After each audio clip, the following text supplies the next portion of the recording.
Hey, coach, so glad you found us on YouTube. Let me help you through this great journey. I have done it. I've won lots of championships, run one of the best programs in the country, coached NBA guys. I can help you become a better basketball coach. Teachhoops.com, I started it for the sole purpose of coaches like you. Let me help you. One-on-one calls, office hours, videos with me, you name it, we got it. I am here to help. There's no other place you're going to get the coach's personal email address. I want to be your Yoda. I want to be your mentor. Let me help you through this great journey we call coaching. All right. Enjoy, coach. All right. Welcome to Coach Unplugged. So it's been one of those, I coach volleyball, coach. I don't know if you know that, in the fall. So yesterday I was at a volleyball tournament all day, coach boys volleyball.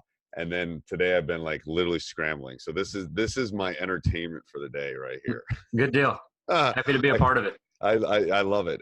Yeah, I got a stack of papers. It's literally the reason I'll quit teaching, I think, is grading. Oh, absolutely. Oh, it's like laundry. It never goes away. I tell my wife, it's like, oh my, if I hit the Powerball, I'll hire somebody to do my grading. So what I want you to do is just introduce yourself. Tell us a little bit about your basketball journey. That's usually the way I started out, to kind of give everybody kind of a background, and then we'll see kind of what road we walk down. Yeah. So name's Kyle Cavanaugh. I live in Ruston, Louisiana. Started my coaching career, I guess you could say. First opportunity was at Louisiana Tech University. Got to join their staff as a graduate assistant under Kerry Rupp, who's now at Oregon State. Yep. Spent 2 years as a GA there. Got, kind of your first indoctrination of, hey, you don't really know anything about basketball. Yeah. You grow up playing it, you think you're interested in coaching it. And then in that very first workout, you kind of realize, man, I really don't know a whole heck of a lot of what is going on here. Right. And so it was a really great experience for me, spending those 2 years, and, did everything from scrubbing floors to folding towels to washing uniforms to helping with scouting reports and recruiting information and checking classes, and just kind of got to be a part of the everyday operation aspect of it. Did that for 2 years. Before you leave on that, so what was harder, what was easy, hard, or unique about that some of the listening? Because I've had a couple of people that have been basketball operations people. Yeah. So I mean, like they say, things kind of roll downhill. And managers and GAs usually kind of live underneath that hill. Right. And so it was just a little bit of anything, like kind of making yourself available. Okay. Like what I might do on Monday might be completely different from what I do on a Tuesday, because it was just making yourself available to whatever, anybody in the office may need. So, Coach Rupp was the head coach. He would go down to the assistants, and then Cody Figure was our ops guy. And then he would basically come to me and say, hey, I need help with this today. And it might be, recruiting information, and it might be, getting guys to class. It might be picking up something for the guys to eat after practice. Literally could have been anything. So what did that teach you? It taught me to be ready, to be ready for anything, and to basically our little saying around the office was just get it done. Get something done no matter what. You won't have the budget for it. You won't have the resources for it. You won't even necessarily have the time to get it done, but it's something that needs to get done. And so you've got to figure out a way to make it happen. And I think that was a really great lesson for me, was just, you might be stuck in a situation. You're like, man, there's not really much for me to do here, but I'm going to do the best I can and try to produce something that these guys need in order for us to get this job done. Right. I think first of all, that not only a great life skill, to be honest with you, especially if you become a parent. If you become a parent, you know what he's talking about, because literally you don't know what's going to happen the next day, especially when they're little. But I think to be a coach, you always, everything rolls downhill still, even in my program, but it's right. Trust me, it does. And you do it long enough, but it's, you got to be ready for a little bit of everything. You never know when, your best player is going to break up with his girlfriend 3 minutes before tip off, kind of thing. For sure. Yeah. For sure. Yeah. And we would have, there would be things like, coach might come in and be like, okay, this is super important. We need you to stat this in practice. I want to report of this, at the end on my desk, and all of a sudden in practice, you're doing what is, technically your job for that day. And then all of a sudden something comes up, a player gets hurt or something crazy happens in the office, and you got to go drop what you're doing and figure out something else. But at the same time, you're still responsible for that, that first job. So it might be grabbing one of the managers and teaching them real quick, hey, I need you to do this for me so I can go take care of that. And it's just, like you said, it's a life skill for sure, because as a teacher in the classroom, as a coach and coaching different programs, and then now as a father for the last 3.5 years, like literally you don't know, your 3-year-old is happy one second and they're screaming the next. They're throwing up on you the next second. Yes. I mean, that's what people that aren't in the teaching profession don't realize too. It's like the number of questions and things that just hit your desk. Like when I walk in, that they go, how do you do it how have you done it for so long? I go, because every day is different.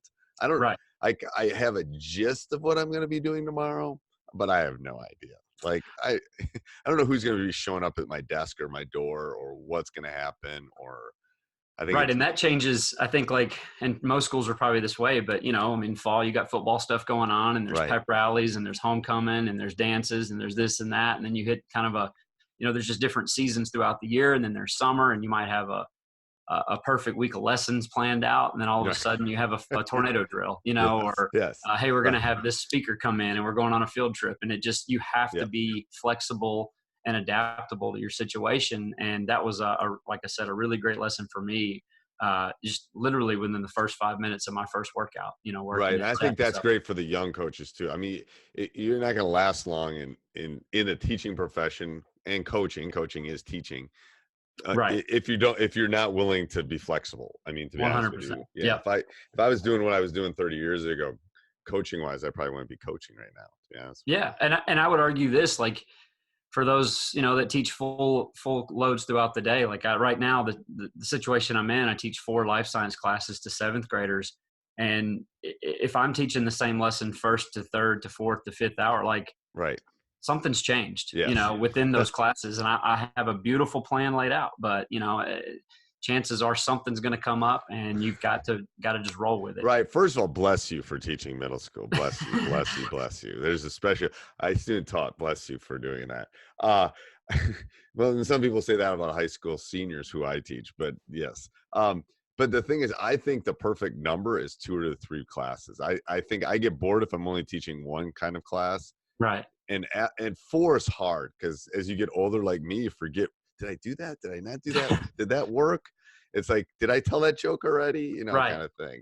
So I think that perfect teaching one is for the kids, especially. I think the second time I do it during the day, maybe the third, but I'm really like, ooh, that didn't work. I can't do that next period. Those that first period kind of takes the brunt of. Right.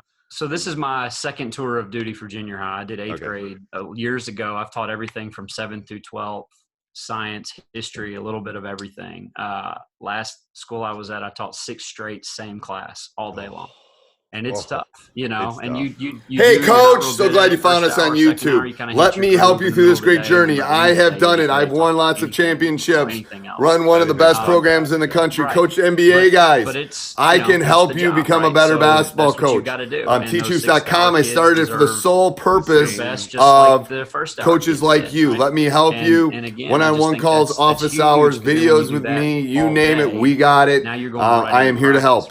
There's no other place you're going to get the coach's personal email address. I want to be your Yoda. I want to be your mentor. Let me help you through this great journey we call coaching. All right, enjoy, Coach. Fake it. I tell my guys, I said, I'm tired too, but you can fake this. Like, we can get some clapping going. You can fake this and get it going. All right, so let's go back. This is typical of me. I get people off task. Sorry about that. So all right. So what happened after that job? So, I would love to have stayed there, but was getting married and had to start making some money and paying some bills. And so I jumped across town and got in a first high school assistant coaching job at the 5A school in Ruston, Louisiana. I did that for a year. And again, just tried to apply everything that I had tried to learn at Tech, kind of did a lot of the same stuff. And then in high school, you have a little bit more responsibility, obviously, because there's more to do, not as big the staff. And so, got to apply, the operations part, making sure the guys were, study hall, in and out of class, taking care of our business, making sure that we had things set up for practice, whatever the head coach needed. Just again, trying to serve his needs as best I possibly could.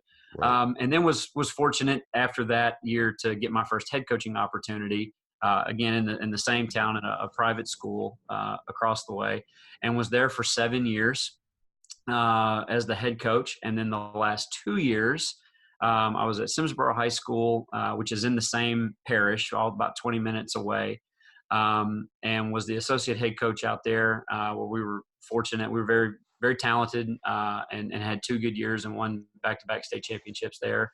And now I'm back at Cedar Creek, just teaching and working on my clusters and consulting, and I'm a little bit of a transition period from coaching into just teaching and looking to do some other things now. Okay. Yeah. So for those of you that don't know, a parish is probably like a neighborhood, right? Right? So that would be like your counties. Counties. Yeah, okay. So a parish is a county for those northern people. Right. For everybody other than Louisiana. Yeah. Yeah, you're right. Well, I think it's when the hurricane hit a lot. They were talking about parishes, and this parish was, I think that was one of the first times I remember hearing it on a regular basis. It's nice and warm down there. Huh? How is it in the summer? It's steamy right now.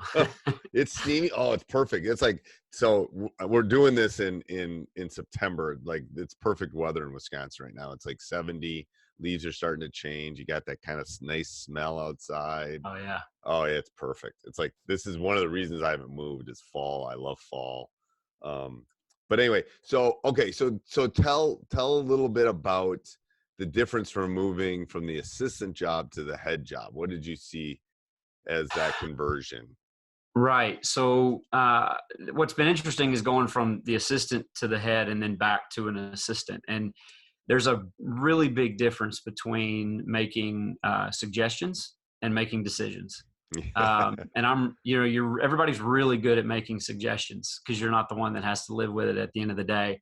And just the idea that everything falls on you as the head coach. And I didn't have any full-time help when I started that job. I was 24 years old. I didn't know much of what I was doing. Again, you're just trying to get through each day and trying to make the best decisions you possibly can and apply what in retrospect, what little you do know. Right. But did the laundry get done? That's on me. Are the lights off? Are the doors locked? Right. I remember my very first, we were getting ready for our very first game as a head coach, and the girls coach was coming in and talking about like concessions and officials. And I was like, somebody doesn't take care of that. Like we have to make sure the concession stand stocked. Like you just don't think about that when you play in high school. You show up, people show up, officials show up. There's administrators, the lights are on, the table is set, there's nets on the rim, there's lights in the scoreboard, like the floor is swept, and you don't realize that somebody has to take care of all of that. And when you're coaching at a small 1A private school, you're the guy that gets to handle everything. 90% of that stuff, if not 100, if you're lucky to have, some good parents or I had a part-time college assistant at the time.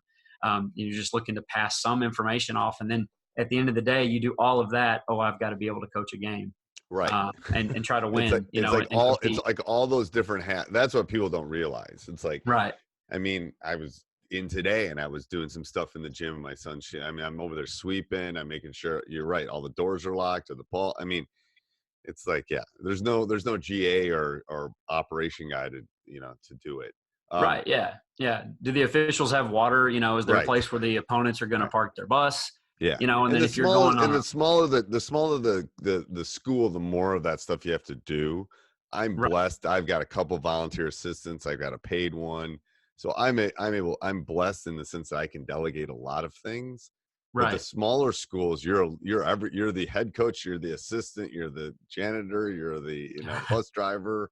I mean, it might be everything. It might be like Hoosiers kind of thing. Yeah, absolutely. You're social media. You're the ops guy. You're the the SID. I mean, you're it's like for volleyball, stats. it's me, and volleyball, it's me. Like I'm it for the volleyball. Like I'm the coach, so it's like I have to do everything, and it's like it makes me appreciate so much to have all that help during the regular season. Oh yeah, absolutely. Yeah. So All right, so let's talk about some basketball X's and O's. Talk about, people always ask about practice. So talk to me about how you orchestrate your practice, if there's some keys to it.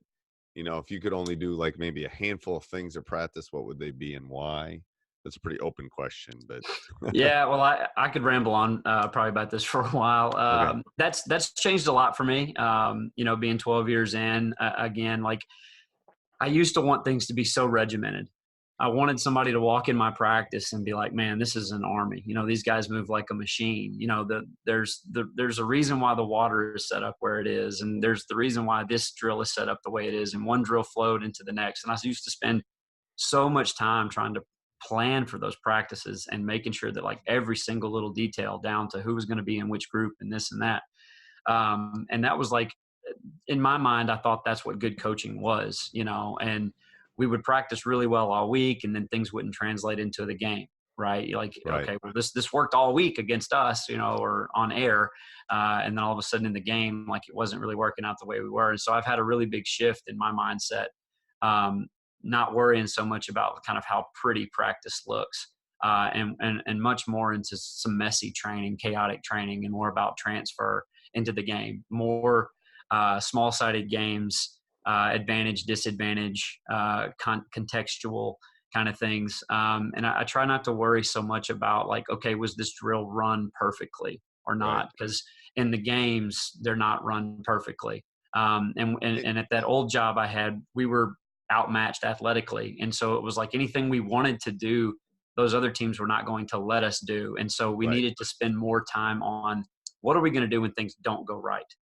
And so trying to set up more situations like that in practice is what we focused on the last 2 years at that job I was at. And we were very talented and athletic and extremely blessed with the kids we had.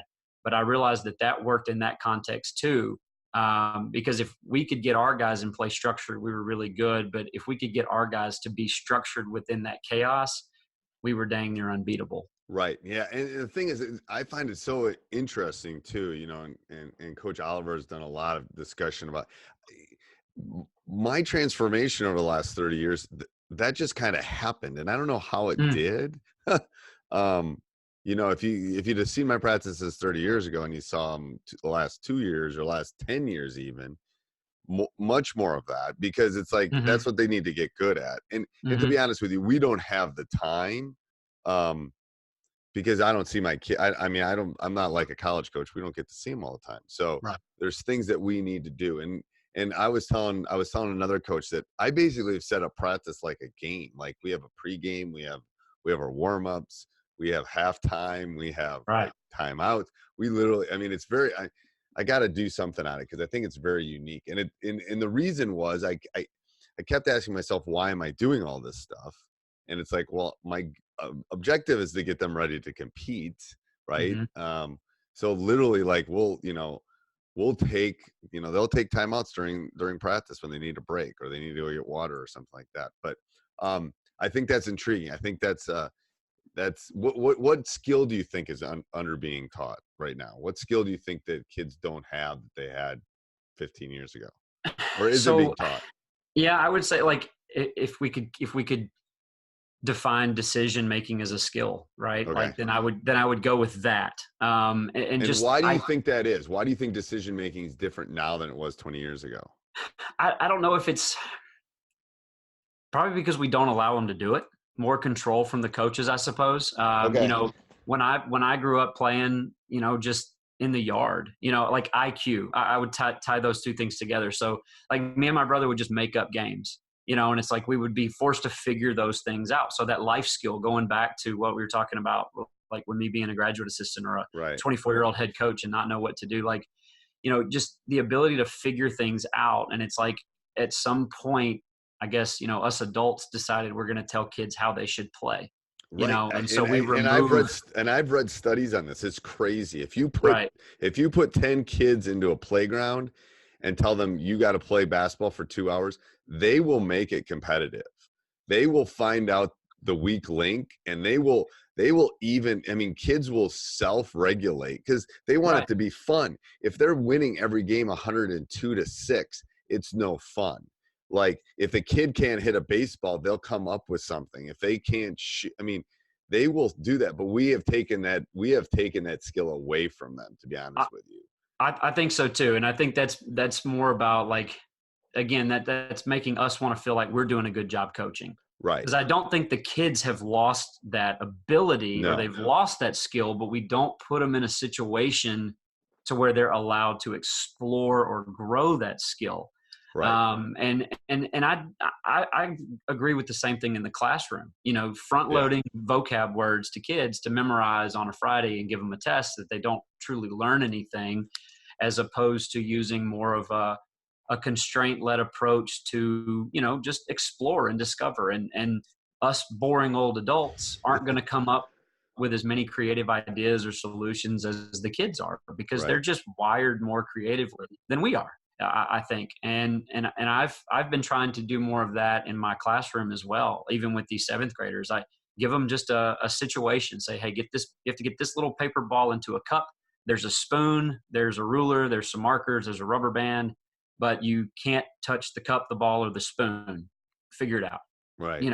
And they're love that. They're coming up with ways. Yeah. They're coming up with things I could have never fathomed, Right. And it was me getting out of their way and allowing them to explore and do.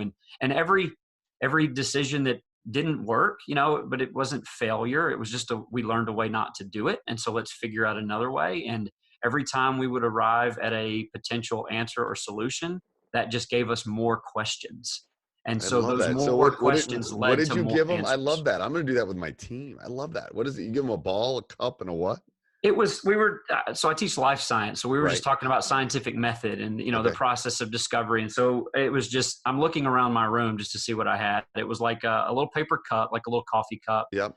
Balled up Post-it note, a spoon, a ruler. I gave them like some markers and color pencils, which really had nothing to do with them being successful or not. It was just kind of noise, stuff that didn't really might not make them successful, but they had to figure out if it was going to be successful or not.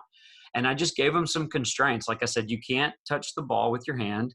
You can't touch the cup. You can't touch the spoon. Because in my mind, I'm going to use the spoon as a catapult, right? Right.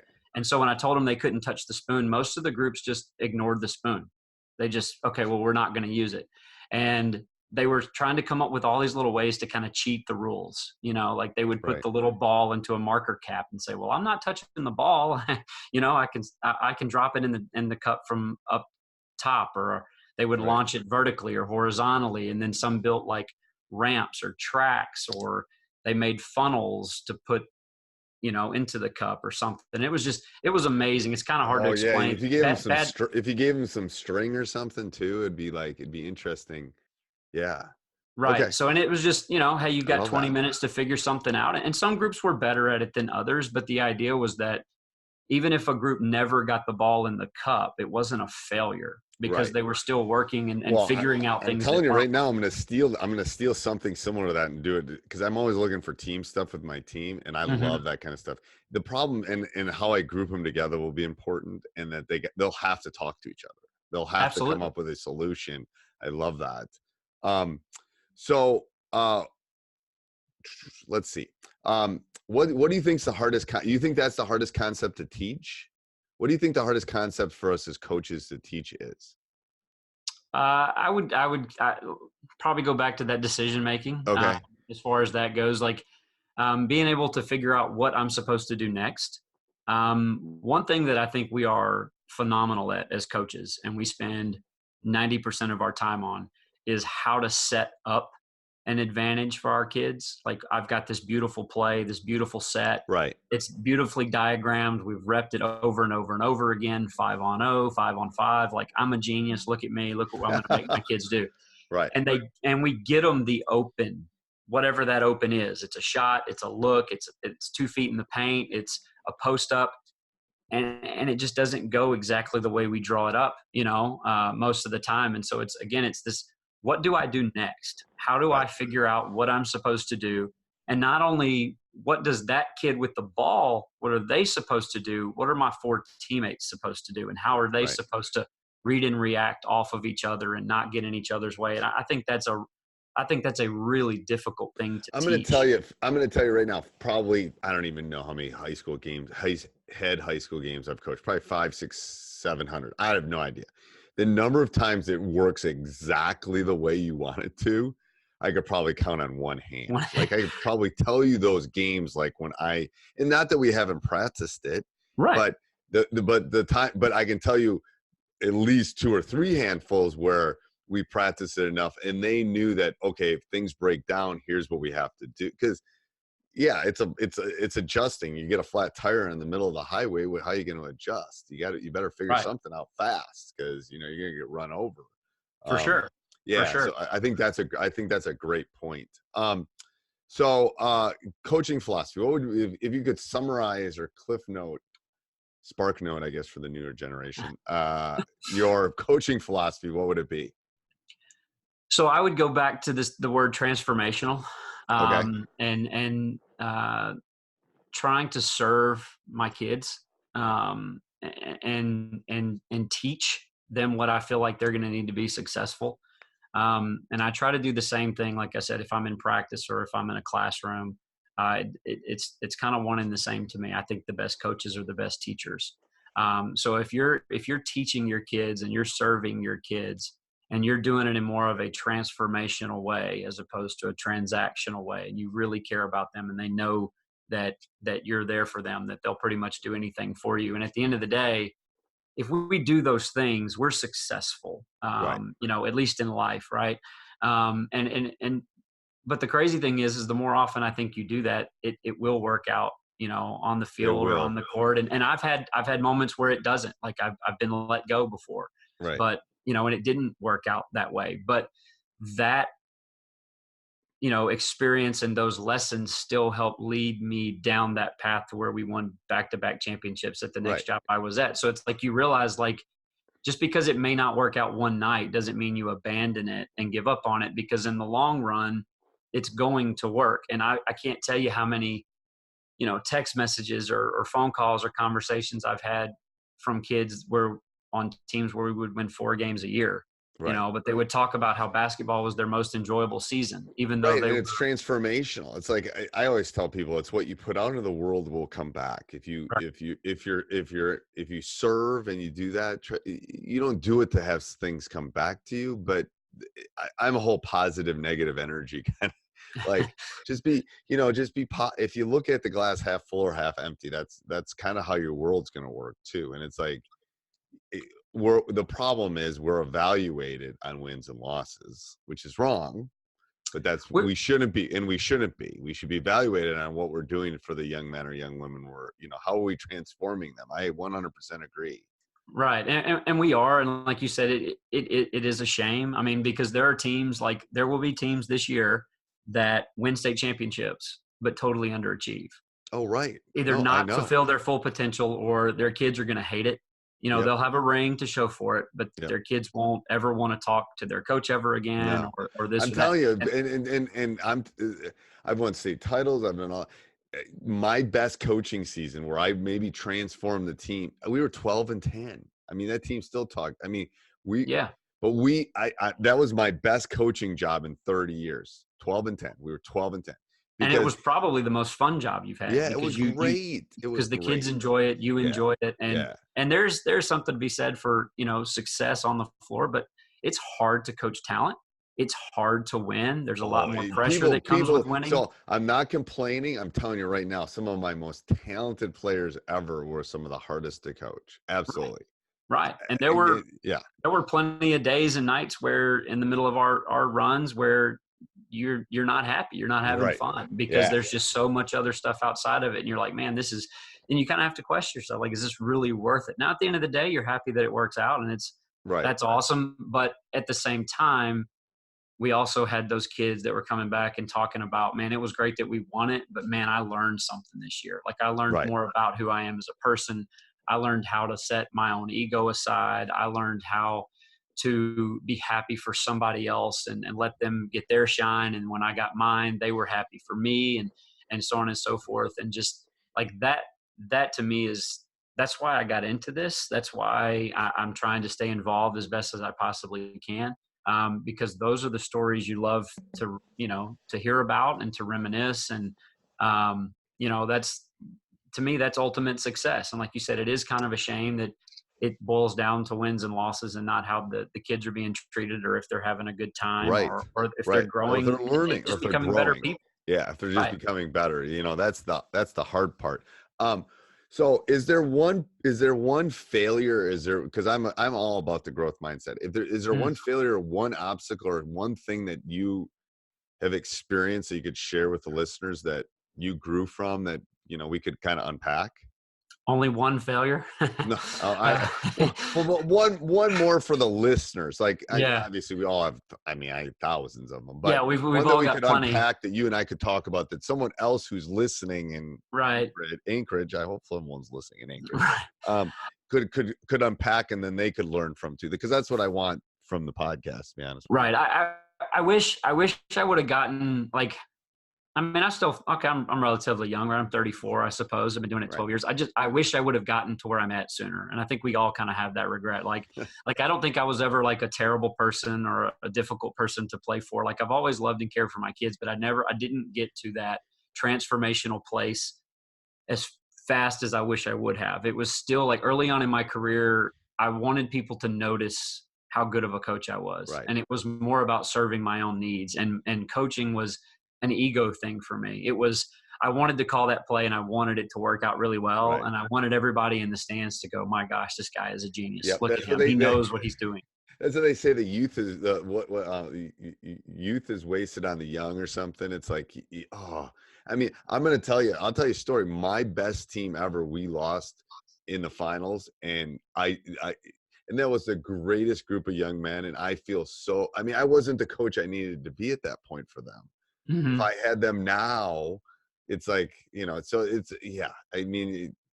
regrets are long lists of things I wish I could go back. You're right. Right. I wish that learning curve could have been faster. Right. And I think that my, kind of the hunger I have for wanting to grow and to develop, I'd gotten that a little bit sooner, and gotten to where I was in a place to serve my players a little bit quicker. And that in turn takes me down that path of teaching decision-making and not worrying about executing the perfect practice or the perfect play, because it ultimately was keeping us from realizing our potential as a team and holding us back. And I've got groups that I wish I could go back, and I kind of want to apologize to them when I see them. I'm if I could have been doing this with you then, we might not have won a state championship or this or that, but we would have been better, because I would have kind of gotten out of y'all's way and allowed you guys to be kids and be creative and be players, and me not try to control every aspect of what we're doing. Because again, I just thought that's what good coaching was. I grew up watching coaches stand up and holler out and tell everybody where to go. And if you watch Monday Night Football, you're going to hear all them talk about is how well designed a play is. And this coach spends 90 hours a week watching film, and they do this and they do that. And so it's we make the coach so important. Right. And you're a young coach, you feel like you have to be that way. On my many walks with my dogs, I've had many reflections on this. I think, and I played college basketball. And I think the issue is, at least for me, was that change. And you've talked about it previously, was the change from, there's things I didn't think about and I had great coaches growing up, but there were things that I was just playing, to be honest with you. I wasn't putting that depth into how coaches were. And then all of a sudden you graduate, your playing career is over, and then you become a coach. Mm-hmm. It's like becoming a parent. They give you this baby and say, go home from the hospital. And you're like, whoa, is there a manual? Whoa, it's it's similar. It's like they're turning over these 15 or 16 young men or young women to you to mentor. And what do you fall back on? You fall back on the things that you kind of learned while you were a player, to be honest with you. So I think that's a hard transformation. It took me a while to get out of that mode of, you're not a player anymore. Now you're a coach. Right. Yeah. Like I said, I was right around 24, I suppose. So, I had 3 or 4 seniors. I'm only 6 years older than them, and it's okay, listen to me and let me lead you. And I'm saying all the right things. I think I'm saying all the right things. I think I believe the stuff that I was preaching to them. And like I said, I don't think anything is done in malice or, with detriment to the kids on purpose or anything like that.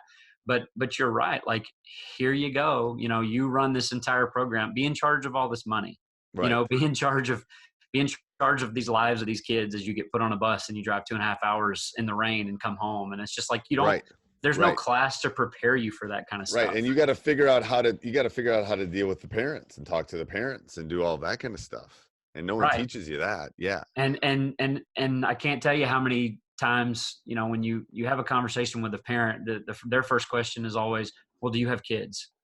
And it's like, well, no, I don't. But it's like, well, I don't think that justifies me to not be able to coach your kids or this or that. And then you become a parent and it's like, oh, wow. The parents have a clue because they're looking at their kid through a different lens than you are, right? Because that's their baby. And, so now I kind of look at my little daughter and I'm like, okay, well, having her has helped me figure out what kind of coach and teacher I want to be. But at the same time, being a coach and a teacher and dealing with parents and kids has also showed me what kind of a parent I want to be, or don't want to be. And I think those things can go hand in hand, where you kind of sit there and figure out, like, okay, I see this situation kind of on the outside, like, this is how I would want to handle it if I'm the parent in this situation, or vice versa. Or when my kid gets in the car with me after a game and she's upset, this is how I feel like I need to handle this, because I don't want to, ruin her playing career or what that coach is telling her, her self-esteem. Right. Yeah, for sure. So is that what would you tell yourself? What would you tell a young coach, the 22-year-old that's coming out? Is there any advice you'd give different than that? I would tell them to try to understand that you don't know everything right now at 22, like, as hard as that is to swallow, but to have more humility and try to develop a growth mindset and just understand the fact that, you're going to get a lot of unsolicited advice, and a lot of that advice might be bad advice, but I still think you can learn from the bad advice. Like, we've all learned plenty of things from bad coaches or, people we've worked with, or we don't want to do. That's what I'm saying. Right. But it's still something you learn. Right. So, kind of take everything as don't take anything, try not to take anything personally, but accept everything as part of that journey. Because if you're a 22-year-old coach, chances are you're going to be a better coach at 23, but you're not near where you want to be. Right. And so it's about kind of accepting whatever comes along the way. Don't get too high, but don't get too low at the same time. You can win a championship, you can get let go, and you can't let something like that get you too down, and you can't let winning one keep you too high, because as soon as you win one, everybody wants you to win two. And the minute you don't win two, you're back down on the bottom again. Right. You're always like, I just grabbed something too that I was reading today. I don't remember. I want to say it was New York Times, might have been the Washington Post, but it was basically redefining success, adopt the journey mindset to move forward. So there's basically been these studies, I think it was published in August, about, and I've learned this over time, you can't define your success by a ring or a gold ball. Right.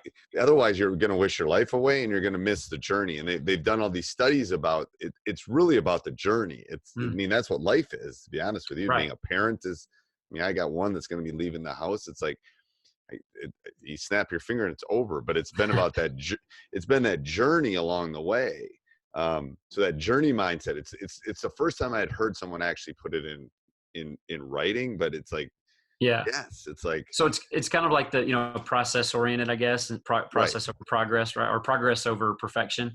But it's kind of the same way. Like, when we brought our daughter home, it was like, okay, this part about being a parent to a baby is really tough. Life is going to be so much easier when X happens.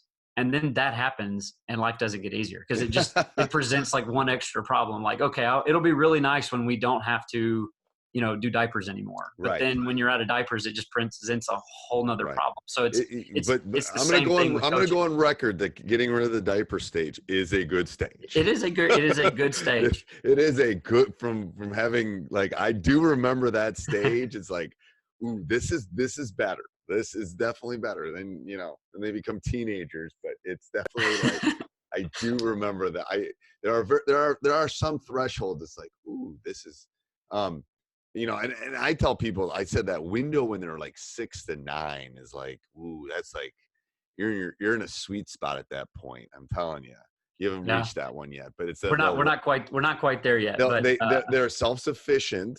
They love you up. You know, it's not like, and the point of I've always told my students is the point of parenting, and the point is to get you out of the nest. You know, you know, right. Eagles actually put glass and rocks on the bottom of their nest because as the eaglets get bigger and bigger, they eventually figure out they don't want to be in the nest anymore.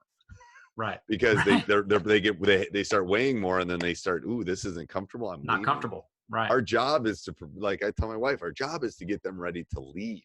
Like, that's our job, to make them self-sufficient, you know, reliable, all those things. That's our job. It's a sad job because it's like, but that's, as parents, that's what we want to do. If you could talk to one coach, any sport, who would you talk to? Oh, wow. I love that one. Wow. I always love it. I throw everybody that question. Yeah, that kind of puts me on the spot there. That's a great question. I don't guess I could like punt and say my former self. Oh, that's good. No one said that. I love that. If I could get away with that, because like we were talking about with the regrets, you know, going back and talking to that person, or I'd even say this, my future self, right, to kind of see where we're headed. That might no. I think leave that. That's like might be the one of the best answers. That's a great answer. Do you have any superstitions? Well, to steal from Michael Scott from The Office, I'm not superstitious, but I am a little stitious. Okay, you like The Office. Where's my Dwight? I see the Dwight doll. Yeah. So I was always one of those where, like, you know, if I hit 4 threes in a game, like I want to wear the same socks, you know, that kind of stuff. And these last 2 years during our successful runs, it was like, you know, something would happen and we would win, and we would just kind of keep it going. Now, the reason we were winning is because we were talented, but I found myself getting like in these routines that, I did not want to break, because if we were going to get beat, it wasn't going to be because I didn't do what I was supposed to do. So like I had my game note sheet that I had pregame every game, and I made sure that, you know, the same types of information was on there. I went through kind of my mental reps. I wanted to scout the same way. If we all tried to go eat at the same restaurant before, like pregame as coaches, if we could, you know, we were fortunate to get down there and win the first title. So the next year when we got back down there, it was okay. We're going to do this again. We're going to go eat at this restaurant again. We're going to try to practice at this time. We're going to try to do everything the same, because it's just like in your mind, I guess it's a little bit of a comfort. And it's a routine. There's nothing wrong. I tell people it's more about routine than superstition. Right. Yeah. I would agree with that too. Yeah. You know, it's like how you go to work every morning, how you present your classes, all that stuff it's really about routine. All right. So I'm going to give you a rapid fire, and then we'll do some closing things here. So rapid fire, I basically ask you a question. It can be as fast or as quick as you want. I just look for different responses from different coaches. What is your favorite brand of basketball? And what I mean by brand is literally type of basketball that you use to shoot. Like Wilson Evolution. Okay. And why do you like the Wilson? I just like the feel. Like it just feels good in my hands.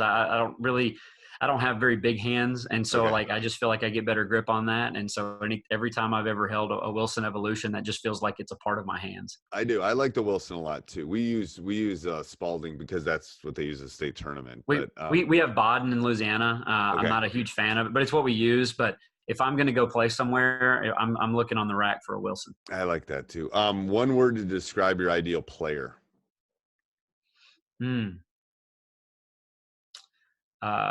A teammate.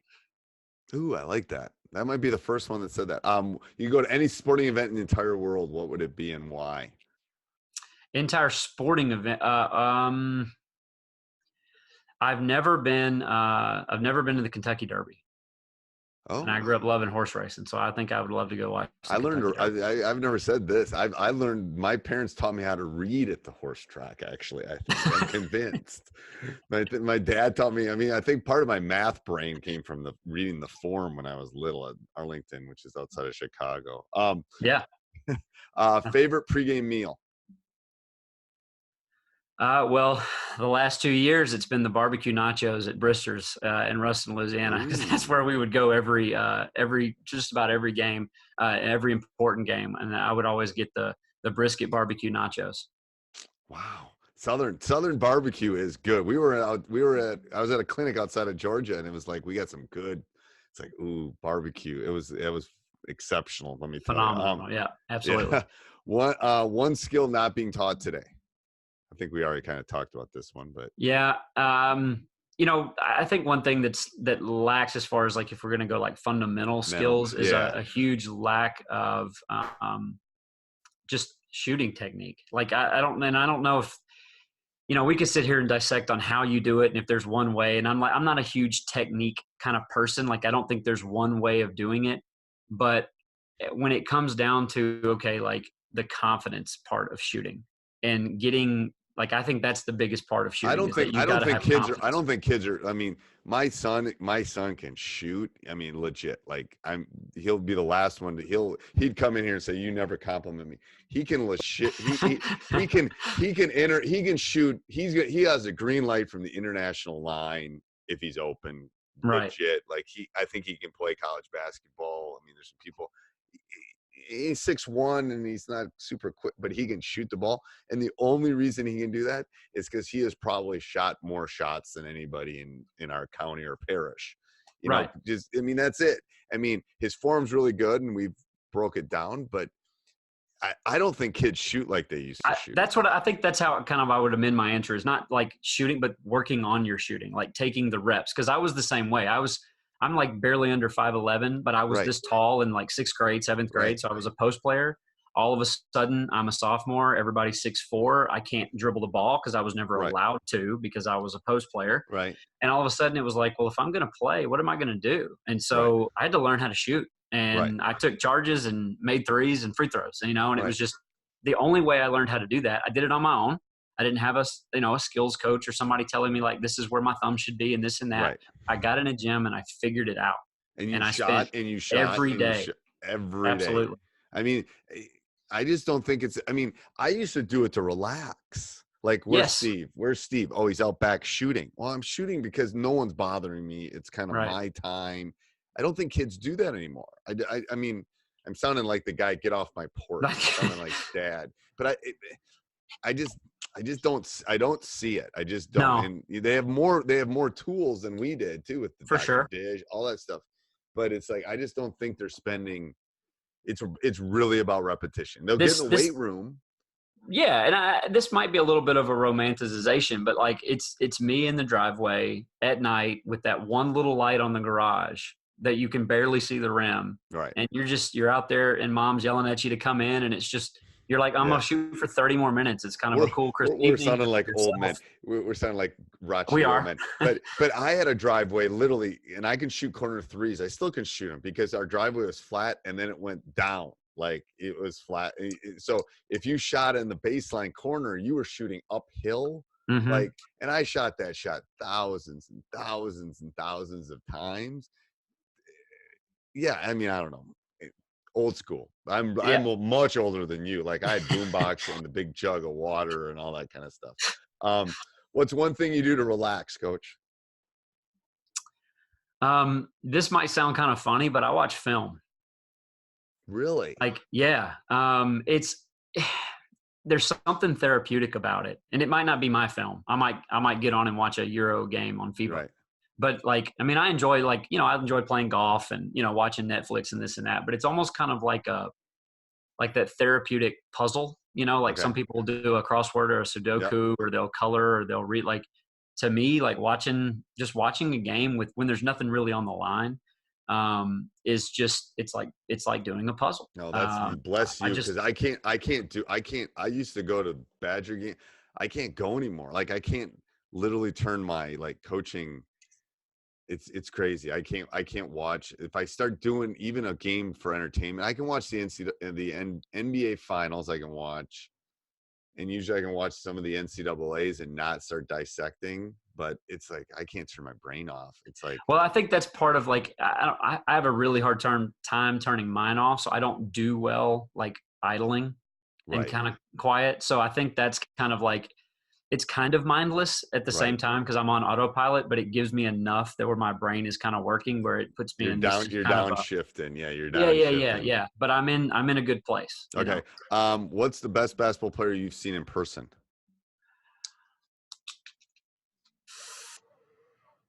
As far as like just going to any game and like just spectating or like up close? You've seen, not on TV, in person. Best player you've seen in person. Well, best and then kind of favorite. I'm a Mavs fan, so I'm gonna say Dirk. Okay. So Wesley's one of my guys. I'll tell him he said that. Okay, next. Yeah, I would say Dirk. Being, like I said, kind of my Mavs fan, and getting to watch him up close was really cool. Especially a few years ago before he was kind of on his downslide. But I did get to go watch him one last time. Last year when he was playing like 6 minutes a game, right? Just coming out and shooting one shot for everybody. But I would say him, and then I would say this too. In college, the guy that I really enjoyed watching the most up close was a guy by the name of Kyle Gibson. I don't know if anybody will know who he is, but he's playing overseas. But he was like the consummate teammate guy playing for Louisiana Tech, and was 6'4", but we asked him to do everything. He had to play 1 through 5.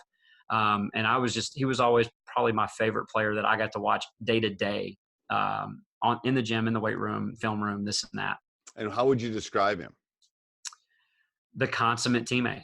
I mean, like, was he a hard worker? He was at 100%. And it was, and we weren't great that one year, but like, I mean, it was just whatever we needed to do to be successful, he was willing to do it. Yeah. And if he needed to score 30, he'd score 30. And if he needed to score 0, he would score 0.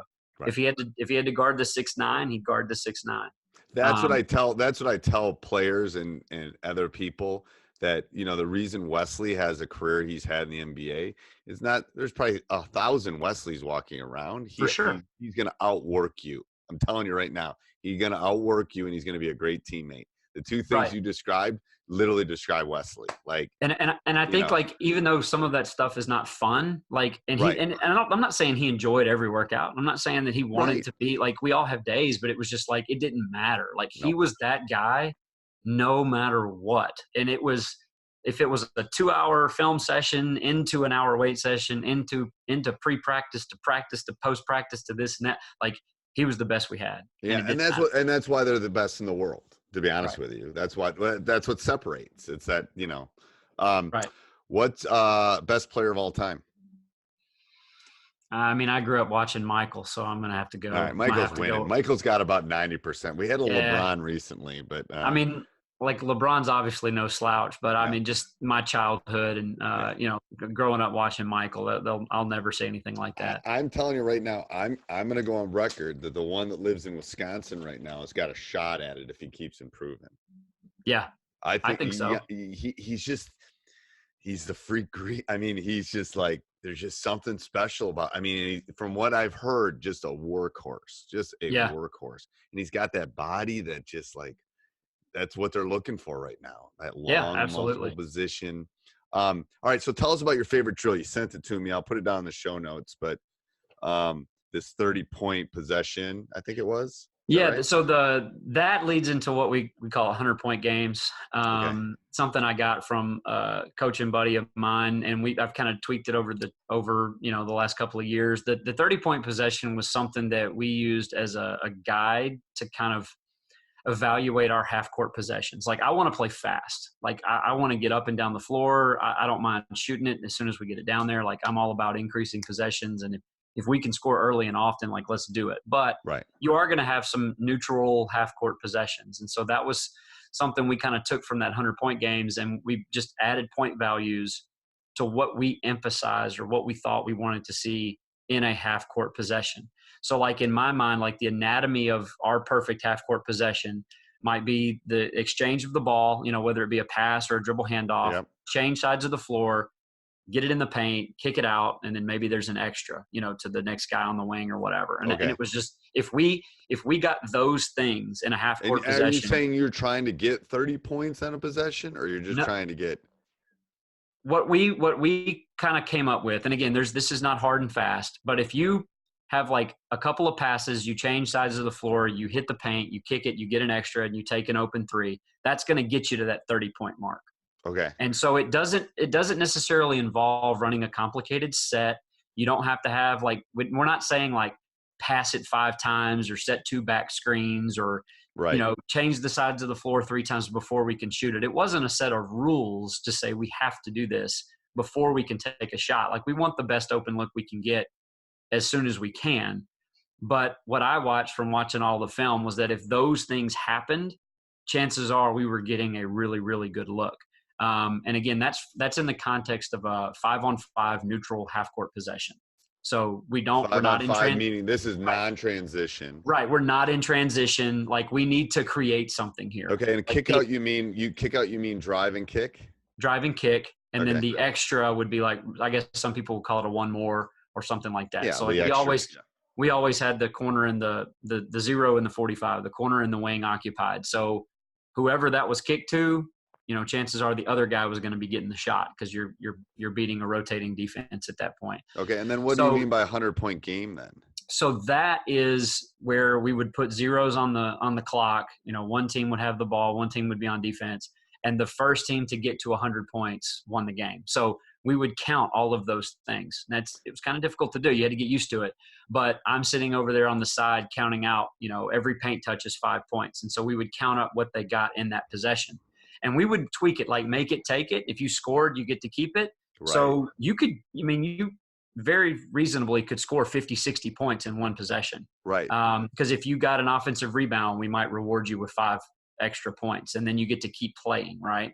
So it was just about getting them to move the basketball, move themselves, share the basketball. Don't take a bad pull up or off one dribble that we would consider not to be a 9 on our shot rate chart. Like, how do we create the best look possible?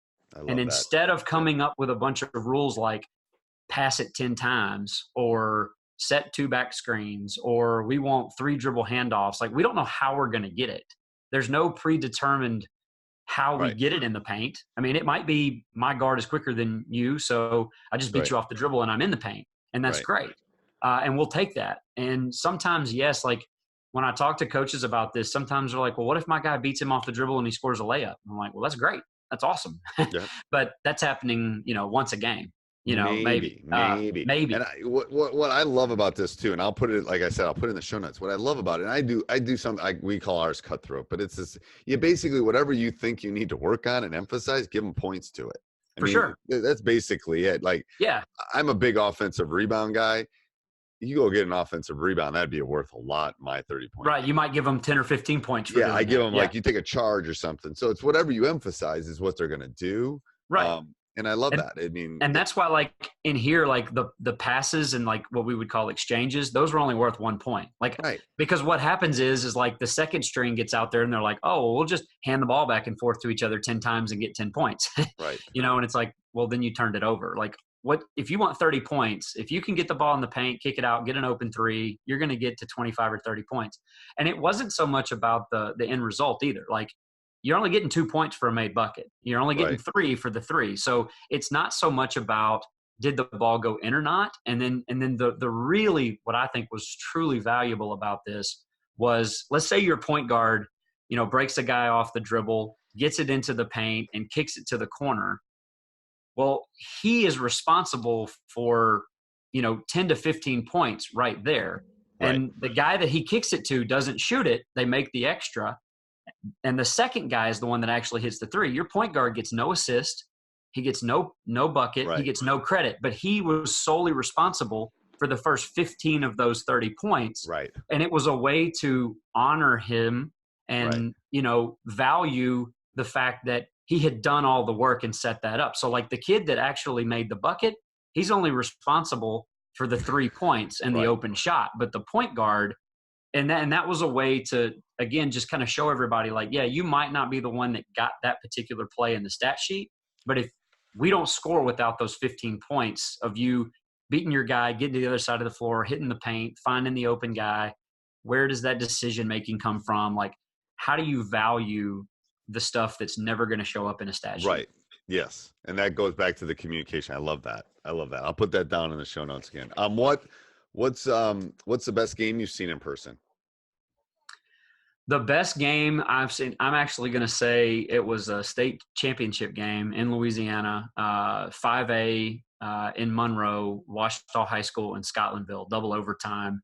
Scotlandville ended up beating them, but I had a point guard that played AAU for me, who's a senior that year, that played for Ouachita, and kind of hurt for him because they lost. But that is probably, I always say that's the best high school game that I've ever seen, but I might put that up to the best game I've ever seen, because I was sitting right there on the side of the floor, just the atmosphere in there, and just the part that it was, they're just a bunch of amateurs. They're just a bunch of high school kids playing for their cities. I'll send you a clip of my 2011. We won it in triple overtime. There was 5 last-second shots to basically put it into it. There was a Chris Webber timeout for the other team. Oh no! Yeah, it was like, I literally had to come home and watch it on TV because I don't remember. I basically had to call timeouts to stop the clock. It was crazy. Yeah. That was a high school game. It was 2 high school amateur teams just going at it. Yeah. Just they're playing for themselves and their cities and their schools and their families and their friends. And for some of them, it's the last game they're ever going to play. And there's just, to me, there's something special about that. I know. That's why I love high school. I know. Same. I think sometimes like the best games of the year is go find a team and this could be football, anything. Go find a team that has a handful of seniors on it and go watch them play a playoff game, because they're literally playing for their careers at that moment. And we faced a team this last year in the playoffs that had 5 seniors, and team we had beaten by like 30 something the year before in the semis. And this year we overlooked them. And they played like 5 kids whose career was on the line. And it was powerful to watch them play the way they did. They were outmatched, out-athleted, out this and out that, and they flat out outworked us, out-coached us, out everything. And it was like, that was an amazing lesson for us, to not take any of those moments for granted, because they certainly didn't, which was awesome to watch. It is. It's pure. Just spend the $3, get a thing of popcorn, and go watch a high school game. It'd be my right. Best basketball coach of all time. This is going to sound kind of like cop out and cliche, but I'm a Duke guy, so I'm going to say Coach K. Just because obviously he's got the talent, but like the fact that he did it in the 90s, he did it in the 2000s, he's done it in the teens. He took the ego pros and corralled them and got USA basketball back to where it is. That's one of his bigger accomplishments. I think you could argue that's probably his best coaching job that he's done, is the fact that he took all of those egos. Like he made Carmelo like a selfless basketball player. Right. Like, you know what I mean? Like to me, that's amazing. And obviously the talent is there, but it's hard to coach talent, and it is. And for him to have figured out a way to get all of their self-importance and put it to the side, even if he never drew up a play or never devised a game plan or scouted it, just the fact that he was able to get them to do that, I think is that's crazy, absolutely unreal. And one of the kids from our league he's going to IMG this year, but Jalen's going to be going there next year. It's like, why wouldn't you? You're going to one of the best coaches in the world. For sure, yeah. Oh yeah, no doubt about it. Favorite quote? The one I've got in my room right now. Learning is experience. Everything else is just information, and that's an Albert Einstein quote. And again, it takes me back to what we were talking about in the beginning. It doesn't matter how smart I am as your coach, or how much I know, or how many books I've read, or how much science I know to teach to my kids. If they're not a part of the experience and they're not in the middle of it, then they're not truly learning anything. I'll still be smart in my own mind, but my job is not to be smart. My job is to make them smarter and help them grow and help them develop. Right. And so that quote, I have that written on my board in my room, and that's kind of what I try to teach and live by each day for them. And then that in turn takes me to a place of service. And making sure that, again, it's not about me, it's about putting them first. And if I'm doing that, then chances are they're gonna get something out of class that day, or something out of practice, and they'll be more successful. They'll get a golden nugget, is what I say. What favorite? Yeah. What was that? I'm sorry. Oh, I'm sorry. That's my favorite book. Favorite book. So one book you recommend. I've read a lot of good ones the last few years. The one that started all this for me was Inside Out Coaching by Joe Ehrmann. That was kind of the first domino that set me down on this path. Again, talking about transformational coaching, and again putting those kids at the center of everything. And in each chapter of that book, it was like little light bulbs were going off in my head, and it was like, oh man, like I've always believed this, but I'm not really doing it, or I want to do these things, or I want to live this way, but I don't really have a plan in place to make that possible. And that book kind of helped me see a lot of that. And it was a really important domino for me, because it set me down the path of being more transformational, focusing intentionally on the culture that I was trying to build, which introduced me to Lead 'em Up program with Adam Bradley. And then that in turn got me to focus and preach more about serving others, which eventually took us into this more, conceptual games, small-sided games approach. And just all of that started to come together for me. And that book was, I give that credit for what, started all that for me. Okay. So I'll put that down so people can find that too. All right. So a parting word for a young coach or someone listening to this podcast, what would be your parting words, Coach? I would say, I guess some advice that I would give is try to find you some people, like a close-knit group of coaches that aren't completely like-minded, but you have the same values and beliefs, and communicate with them almost daily. And they will question you too. It's like, I have one of those on my staff. I want one on my staff. I didn't used to, as I gotten older, I've told this 1,000 times. I want somebody I have a Yoda on my staff, someone that's more knowledgeable than me. I have someone on my staff that's going to question me. I want that. It's like you got to find that group, that mastermind group. It's very important for. Yeah. I love what you just said there. 'Cause that was, I think, the problem I had at 24. I was the smartest guy on my bench for the 7 years I was there. And that's not a compliment. That's not a good thing. You don't want to be. So as a young coach, don't be the smartest person in the room. Find a new room. If that's the case, and find loyal is good. Loyal is good. Right. I would agree with that too. Absolutely. You want loyal. So loyal, if you got to pick, loyal is really important, especially, at the younger ages. I think I don't worry about, I know the people around me are going to be loyal at this point, but I think that's important. All right. Yeah. Well, thank you, Coach, for taking a Sunday and doing this. I'm sure you got grading to do too.